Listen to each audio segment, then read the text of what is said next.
Araw ng Pasko, sa isang simple naming bahay, nagsimula ang umaga sa ingay ng aking mga anak sa tahanan ng isang masayang pamilya.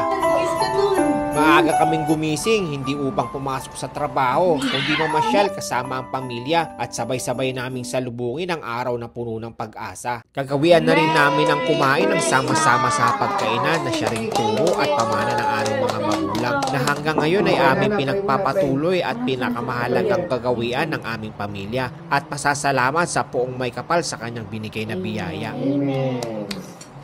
Pagkatapos kumain, diretso na sa paboritong pasyalan ng pamilya. Pag may pera, walang iba kundi ang mall. Pagpasok pa lang, kumikinang na ang mga ilaw, samot-saring mga laruan at magagarang mga damit na nakadisplay sa aming madadaanan. At kahit siksikan, mahabang pila sa Santa Claus ng bayan ang ATM na pinagkukunan ng pagkapirahan. Ito na ang tiyaga at sipag na pinuhunan sa isang taon na pinaghirapan. Kaya ito'y nang lumabas, sobrang sarap sa pakiramdam, kaya tuloy pati ang mga anak ko ay parang nasapian ng ito'y kanilang nahawakan. At syempre, unang stopover ay ang Jollibee. Chicken Joy, spaghetti, french fries, burger ang mga in-order. Tawanan, kulitan at saya ang laging nariyan. Dito ko naramdaman na hindi kailangan ng bongga, basta ang malaga kami ay sama-sama. Pagkatapos ng chibugan, meron kaming nadaanan. Si Mrs. biglang kumanan sa appliance store, ang sunod niya palang pupuntahan. Abay, ang lakad ay hindi na talaga mapigilan. Halos lahat ng appliances ay kanya nang tinignan. Ano na naman kaya ang kanyang paggagastusan? Alam mo, maraming pero. Ano lang, daming pero. Oo, wala lang, nauna na siya.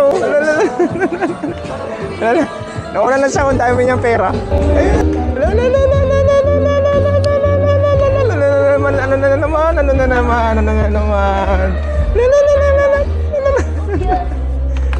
Ano bibili mo? Rep? Ba't rep bibili mo? Ano kaya kung iwan ko siya dito bigla, tapos sa bahay na lang kami magpangita? Iwan ko lang, baka bigla itong magwala. Pero dahil love ko siya, hinayaan ko na lang. Babawi na lang ako mamaya pagkatulog ng mga bata. Maya-maya pa ay refrigerator ang kanyang napusuan. Sa pakiramdam niya ay naka-jackpot siya. Ito na naman ang magic ng Kapaskuhan. Pagdating sa bahay, bisi-bisihan ang donya na walang pera. Luto dito, luto doon para sa hapunan. At habang nagluluto ay naghihintay ng delivery. Maraming mga batang nangangaroling, kaya bawal ang tawad. Dapat maging mapagbigay.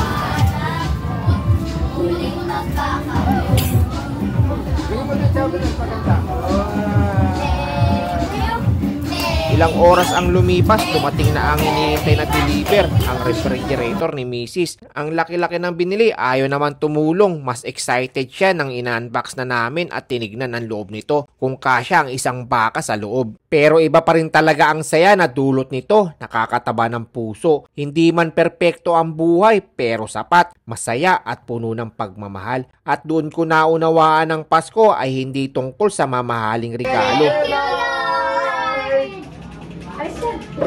kundi sa mga simpleng sandali na nagiging alaala. Isang pamilya, isang mall trip, isang masayang Pasko, maligayang Pasko sa ating lahat, mga tropa.